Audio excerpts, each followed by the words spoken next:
क्या देश की राजनीति में एक बार फिर से बड़ा मोड़ आने वाला है? क्या बंगाल में ममता बनर्जी चौथी बार सत्ता की कुर्सी तक पहुंच पाएंगे या बीजेपी उन्हें कड़ी चुनौती देगी? क्या तमिलनाडु में 60 साल पुरानी राजनीतिक परंपरा बदलेगी?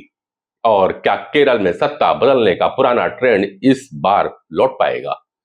इन सवालों के बीच चुनाव आयोग ने 5 राज्यों के विधानसभा चुनाव का कर दिया है ऐलान और इसके साथ ही देश के सबसे अहम राजनीतिक मुकाबलों में से एक की हो गई है शुरुआत। नमस्कार, लाइफ वर्सिटी एससीजी न्यूज पर मैं हूं नरेंद्र पांडे। रविवार को मुख्य चुनाव आयुक्त ज्ञानेश कुमार ने प्रेस कॉन्फ्रेंस में भारतीय निर्वाचन आयोग की ओर से असम, केरल, पांडिचेरी, तमिलनाडु और पश्चिम बंगाल में विधानसभा चुनाव की तारीखों का कर दिया ऐलान। 5 राज्यों में कुल 17.4 करोड़ मतदाता अपने मताधिकार का करेंगे प्रयोग और 824 विधानसभा सीटों पर चुनाव होंगे।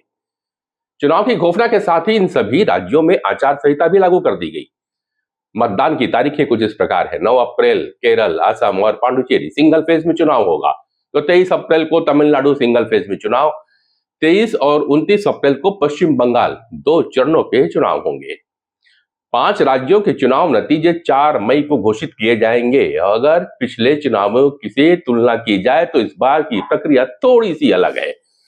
2021 में पश्चिम बंगाल में 8 चरणों में मतदान हुआ था, जबकि असम में 3 चरण और तमिलनाडु, केरल और पांडिचेरी में 1 चरण में चुनाव हुए थे। इस बार चुनाव आयोग ने प्रक्रिया को अपेक्षाकृत थोड़ा छोटा रखा है। इस बार चुनाव से पहले मतदाता सूची में भी बड़ा बदलाव देखने को मिला है। स्पेशल इंटेंसिव रिवीजन एसआईआर प्रक्रिया के बाद कई राज्यों में लाखों नाम मतदाता सूची से हट गए। सबसे ज्यादा नाम जो हटे हैं वह राज्य है तमिलनाडु। 27 अक्टूबर 2025 को जब एसआईआर प्रक्रिया शुरू हुई थी तब राज्य में 6.41 करोड़ मतदाता थे। लगभग 4 महीने चली इस प्रक्रिया के बाद 74 लाख से ज्यादा नाम हटा दिए गए, जिसके बाद अब मतदाताओं की संख्या 5.67 करोड़ रह गई है। इसके बाद दूसरा नंबर आता है पश्चिम बंगाल का, जहां लगभग 58 लाख नाम हटाए गए हैं। अन्य राज्यों में स्थिति कुछ इस प्रकार की है। केरल लगभग 8 लाख नाम हटे, असम से करीब 2 लाख नाम हटे, पांडिचेरी से लगभग 77,000 नाम हटे हैं। चुनाव तारीखों की घोषणा के बाद सबसे बड़ी उत्सुकता अगर लोगों में कुछ है तो वह है पश्चिम बंगाल को लेकर, जहां भाजपा के सामने 14 साल से सत्ता में ममता बनर्जी की पार्टी तृणमूल कांग्रेस है और अगर ममता बनर्जी इस बार चुनाव जीतती है तो वे लगातार चौथी बार मुख्यमंत्री बनेंगी और वो ऐसा करने वाली देश की पहली महिला नेता होंगी। तमिलनाडु की राजनीति का इतिहास भी बड़ा दिलचस्प है। 60 साल से सत्ता में वही 2 दल हैं और आज भी है। आजादी के बाद करीब 2 दशक तक यहां भारतीय राष्ट्रीय कांग्रेस की सरकार रही है, लेकिन 1967 के चुनाव में कांग्रेस बुरी तरह हारी और राज्य की राजनीति पूरी तरह से बदल गई। इसके बाद से तमिलनाडु की सत्ता मुख्य रूप से 2 दलों के बीच घूमती रही। द्रविड़ मुनेत्र कझगम यानी कि डीएमके और अखिल भारतीय अन्ना द्रविड़ मुनेत्र कझगम यानी एआईएडीएमके।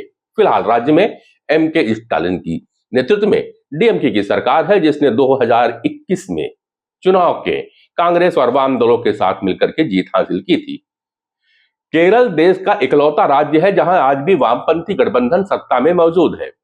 2021 में लेफ्ट डेमोक्रेटिक फ्रंट यानी कि एलडीएफ ने सत्ता बदलने की पुरानी परंपरा को तोड़ते हुए लगातार दूसरी बार सरकार बना पाई थी।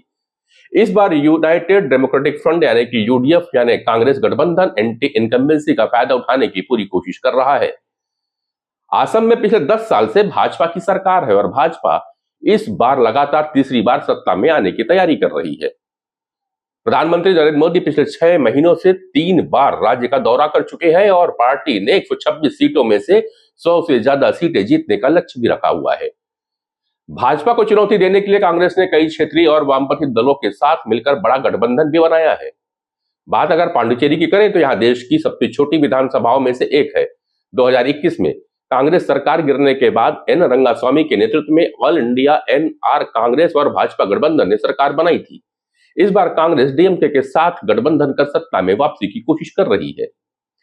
कुल मिलाकर यह चुनाव सिर्फ 5 राज्यों का तो नहीं है, बल्कि देश की आने वाली राजनीतिक दिशा का भी संकेत माना जा रहा है। दक्षिण से लेकर पूर्वोत्तर और पूर्वी भारत तक हर राज्य की अपनी अलग कहानी है, अपने मुद्दे हैं और अपनी सियासत है। नजरें 4 मई पे टिकी रहेगी, जब जनता का फैसला सामने आएगा और तय करेगा कि इन राज्यों में सत्ता की कुर्सी किसके हाथ जाती है। नजर हमारी भी रहेगी, विश्लेषण होता रहेगा। चैनल को सब्सक्राइब कर लीजिएगा। नमस्कार।